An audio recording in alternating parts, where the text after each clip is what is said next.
Welcome to video 27. The first part of this video is going to be about forced perspective. In other words, creating the illusion of distance across your layout with different sized vehicles and buildings. We start at the front of my layout with Leefield Central Station. This is a large N-gauge kit made by Keebri, and it's quite substantial and great for the front of the layout. Next to it is a parcels office. Now that's a double O gauge parcels office, not an N gauge one.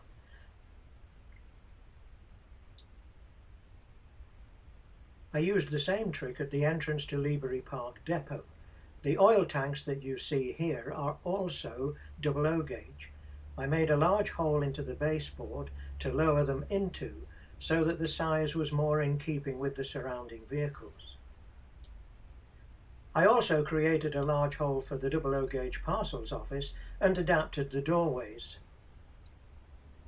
You can see clearly here that the N gauge version would have been far too small for this position right at the front of the layout.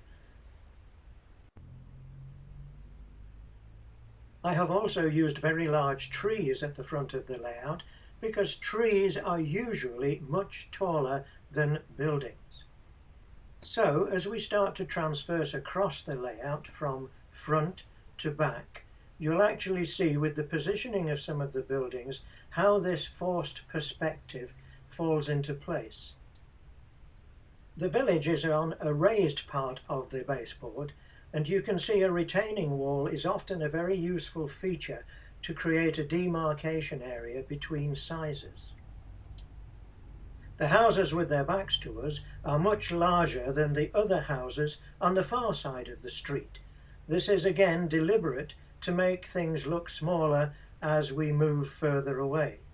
The trees are still much higher than the buildings, but they're much smaller than the trees we used at the front of the layout. Then we arrive at Oakdale Station at the back of this part of the layout. Clearly the buildings used for the station here are far smaller than the buildings that were used at Leefield Central Station at the front, and these blend in quite nicely with the back scene that's been chosen so that everything is an appropriate size. Watch as we fly back across the layout how Oakdale Station seems to be a long way away, but actually the whole distance from the back of the layout to Leefield Central Station at the front is only 3 feet.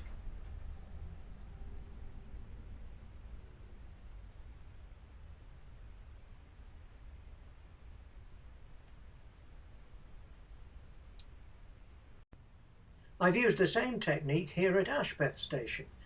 The scratch-built buildings to the left of the main station have been built to an appropriate size to fit in nicely with the main station building, which again is a Keebri N-gauge kit. Smaller buildings have been used at the back of this part of the town, and again we have a retaining wall. There are workshops in the arches, and the baseboard behind the retaining wall is significantly higher than the track in the front.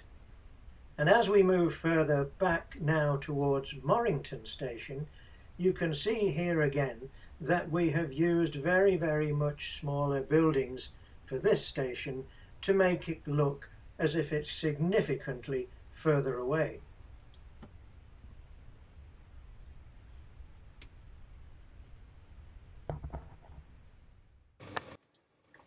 There are 3 standard sizes for N-gauge across the world, and it's worth using them very carefully to create this illusion of distance. The largest size is British N-gauge, which is 1:148, and companies here are things like Oxford Diecast, Scenecraft, Metcalfe Models, Langley Models, PD Marsh and many others. Then, slightly smaller, Japanese N-gauge is 1:150. Companies here are like Tomitech, Tomix, Kato, and there are various other ones that manufacture to this Japanese scale. Smaller again is the American and European N-gauge, which is 1 to 160. Companies here are like Walthers, Viking, Bush, Herper, Faller and so on. Now we've looked at buildings as we flew across the layout, but now let's have a look at vehicles. The articulated lorry on the left is British N-gauge, followed by a Japanese N-gauge and then European. You'll see how the cabs get smaller and the length of the trailer is smaller as well. Here we have on the left British N-gauge fire engine with a European N-gauge on the right, which is significantly smaller. And then we have two high-roofed vans. Again, British N-gauge is on the left. So, carefully positioning vehicles on your layout can help with this illusion of distance. The British fire engine you can see here is on the left, the European one is on the right, and it looks as if it is significantly further away. Now for some action. It's early evening to the east of Leefield Central Station, and the first train that we see is a Class 60 in Schenker livery with a rake of TEAs. This is the service from Lindsey Oil Refinery to Westerly, and it'll be travelling through platform 3.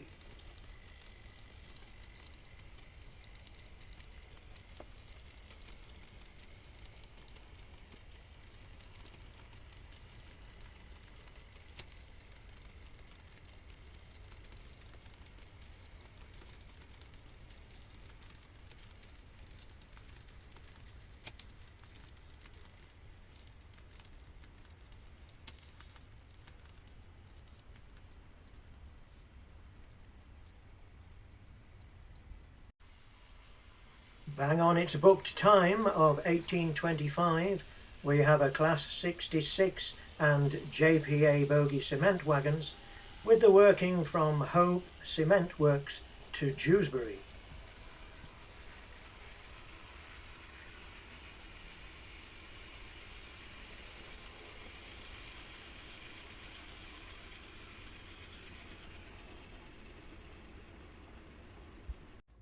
Real-time trains shows that an excursion is due at 16:30, and here it is.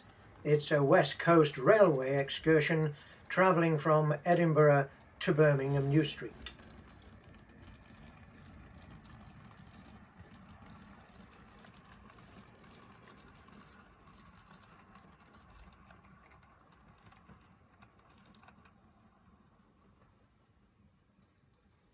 Two minutes later we see a Pendolino dashing through platform 8 bound for Glasgow Central.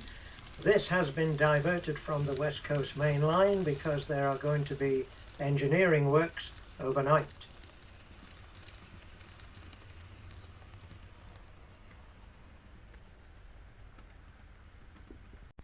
"15 minutes later, at 1847, we have a pair of coalless 67s in charge of the infrastructure monitoring train.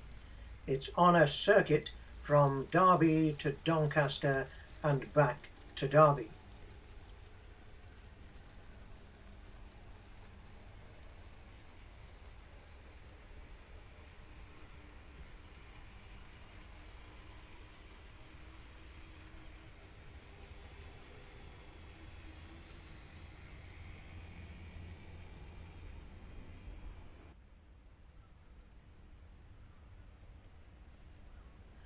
Here we have a Voyager approaching platform 7, and this will form the 1853 cross-country service to Reading.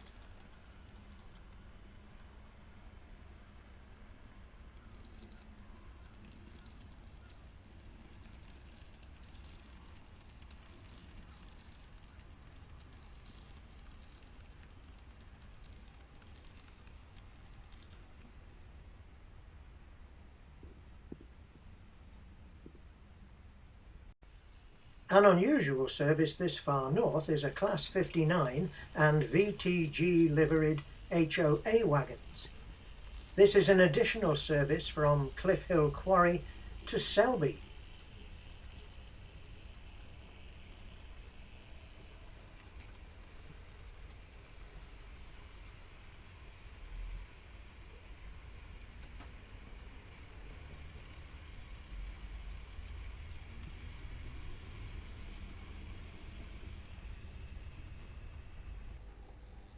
20 minutes later than booked, we have a Freightliner service travelling from Tees Dock to Crewe Basford Hall.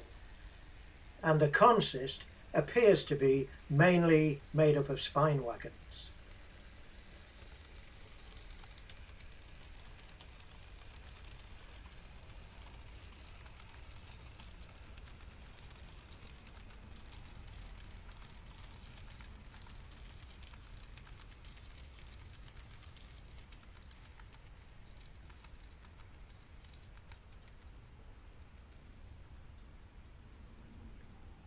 Another Freightliner service emerges from platform 8.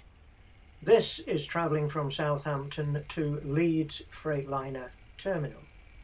The train is having to slow for signals that are at danger.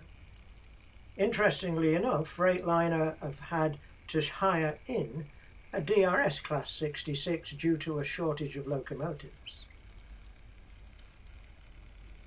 This rake is mainly made up of KFA wagons, but there are a couple of pocket wagons as well.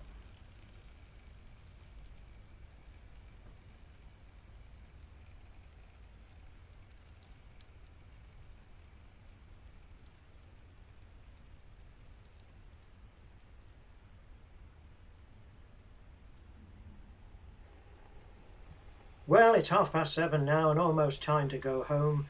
So the last working that we're going to see is a rake of empty HOAs travelling from Redcar back to Peak Forest, and they're in the hands of a Schenker liveried Class 59.